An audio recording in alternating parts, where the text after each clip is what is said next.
Hey everyone, looking for a bite-sized nugget of CSS knowledge? I've got you, fam. This is 60-second CSS Box Sizing Edition. Buckle your seatbelts, put 60 seconds on the clock, and let's go.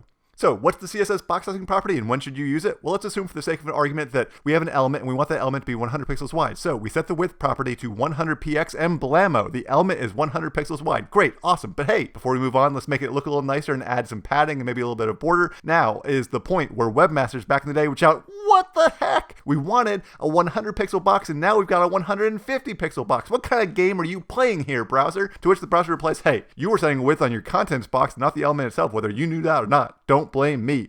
So the W3C heard these complaints now from front-end developers, not webmasters, and wanted to fix it without breaking the entire internet's padding. So they created the box sizing property with the default value of content box, meaning widths should behave the way they always have, where the value sizes the contents box. Only now there's a secondary value of border box, which will take your width and set the box's width to that value and subtract the padding and border sizes from the content box. So now we have a 100 pixel box with a 50 pixel content box, and all is right with the world.